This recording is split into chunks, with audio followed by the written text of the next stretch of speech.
ఈరోజు కామారెడ్డి జిల్లా మద్నూర్ మండలం తడ్గూర్ గ్రామంలో కాంగ్రెస్ పార్టీ అభ్యర్థిగా శాంతవ ఈరన్న గారు నామినేషన్ వేయడం జరిగింది.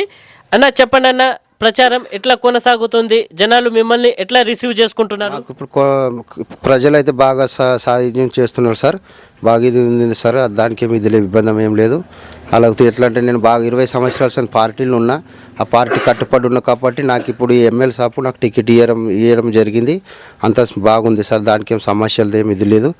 బాగా ప్రజలు వాళ్ళతో చేస్తున్నా, ప్రజలు కూడా నాకు సాయం చేస్తున్నారు. ఉంగరం గుర్తుకేసి గెలిపిస్తామని కూడా ప్రజలు ఏమంటున్నారు అంటే నిలబడు నువ్వు అని వాళ్ళు అంటేనే నిలబడ్డా సార్.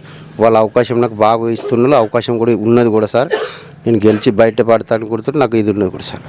అన్న ఇప్పుడు గ్రామంలో ఏ సమస్యలు ఉన్నాయి, రేపు సర్పంచ్గా గెలిచిన తర్వాత ఆ సమస్యలను ఎట్లా పరిష్కరిస్తారు సార్? ఇప్పుడు సమస్యలు ఏమంటే మురికి కాలువలు, మరి సిసి రోడ్లు, ఎస్సీ కాలింగ్లో కానీ బీసీ కాలింగ్లో కానీ ఎటు కానీ అవి మంచిగా చేస్తా అని కూడా నేను హామీ ఇస్తున్నా, కూడా చేస్తా కూడా అని కూడా నేను సందర్భంగా తెలియజేస్తున్నాను సార్.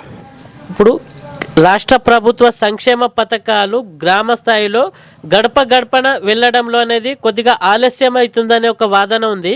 దాన్ని మీరు ఎట్లా తీసుకెళ్తారు సార్? దానికి ఏం లేదు, మంచిగా తీసుకెళ్తాం, అట్లా ఏం లేదు. దానికి ఏం ప్రజలతో ఇది జస్ట్ అంత బాగుంది. అంతే ఇంకొకటి ఏమంటే మా ఎమ్మెల్యే సార్కు ఈరోజు టైం దొరకక తొందర చెల్లిపోయాడు. ఆల్రెడీ అంబేద్కర్ విగ్రహం కూడా ఇయ్యేదంకు నేను ఎమ్మెల్యే సాబ్ కూడా అన్నాడు, టైం దొరకక ఇది అన్నాడు. నేను ఖచ్చితంగా గెలిచినాక అంబేద్కర్ విగ్రహం మరి అన్నబాబు సాటి విగ్రహం కూడా వాళ్ళకు పెట్టిస్తా అని కూడా నేను హామీ ఇచ్చినా కూడా నేను ఆల్రెడీ చేసి తీరుతా అని కూడా నేను ఈ సందర్భంగా తెలియజేస్తున్నాను సార్. ఇప్పుడు గ్రామంలో యూత్ ఎక్కువగా ఉంది, ఆ యూత్ కోసం మీరు సర్పంచ్గా గెలిచిన తర్వాత ఏ పనులు చేస్తారు? ఇప్పుడు పిల్లలు చదువుకున్న పిల్లలకు ఆల్రెడీ ఇది స్కూల్ ఇది ఉన్నది సార్. వాళ్ళు ఇప్పుడు 10 సంవత్సరాల సార్ బీఆర్ఎస్ గవర్నమెంట్ ఉండే కానీ వాళ్ళు చేయలేదు. నేను మా ఎమ్మెల్యే పట్టుకొని కూడా ఆ పిల్లలకు చదువు భవిష్యత్తును మంచిగా చూసుకుంటానని కూడా నేను సందర్భంగా తెలియజేస్తున్నాను సార్. లైబ్రరీ కూడా నేను ఆల్రెడీ పిల్లలు నేర్చిన లైబ్రరీ కూడా నేను కట్టిస్తా. ఆల్రెడీ పిల్లలకు కూడా నేను వాళ్ళ తోడు నేను ఉంటాను, నా తోడు వాళ్ళు ఉంటాలని కూడా నేను సార్ తెలియజేస్తున్నాను సార్. రైట్. ఇప్పుడు గ్రామం అన్నాకలా కొన్ని సమస్యలు ఉంటాయన్న, మీరు సర్పంచ్గా గెలిచిన తర్వాత ఏ పార్టీ కార్యకర్తనైనా ఏ గ్రామ ప్రజలు ఎవరైనా కానీ ఒక సమస్యతోటి మీ దగ్గరకు వచ్చినప్పుడు మీరు ఎలా న్యాయం చేస్తారంటే ఈయన మా పార్టీ వాళ్ళకే నేను న్యాయం చేస్తా, వేరే పార్టీ వాళ్ళకి న్యాయం అన్నట్టు ఏమైనా ఉంటుందా?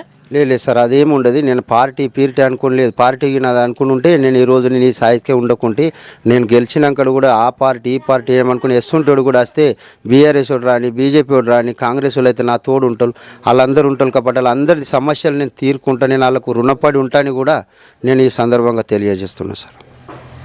ఇప్పుడు గ్రామంలో సర్పంచ్గా గెలిచిన తర్వాత ఈరన్న జనాల మధ్య ఉంటారా, లేకుంటే గెలిచిన తర్వాత జనాలకు దూరంగా ఉంటాడా? సార్ జనాల మధ్యలోనే ఉంటా సార్. ఎటు పోనీ నేను జనాల మధ్యలోనే పైలట్స్ అంత 20 సంవత్సరాలు కూడా నేను జనాల్లోనే ఉన్నా, ఇంకా కూడా నేను బతికిన రోజులు కూడా నేను జనాల్లోనే ఉంటానని కూడా మీకు తెలియజేస్తున్నాను సార్. ఫైనల్గా గ్రామ ప్రజలకు సర్పంచ్ అభ్యర్థిగా మీరు ఏం చెప్పాలనుకుంటున్నారు? నేను ఇప్పుడు ఏం లేదు సార్, నాకు ఒకసారి అవకాశం వచ్చింది, నాకు గెలిపించుకొని నాకు నా సీటు మీద కూర్చుని పెడితే వాళ్ళ సమస్యలు ఏదన్నా ఉండని నేను ఏ టైం అన్నా రాత్రికి 12 గంటల కన్నా నేను వాళ్ళ పని తీర్చి నేను వాళ్ళ తోడు ఉంటాను కూడా నేను సమస్యలు తెరుస్తున్నాను సార్.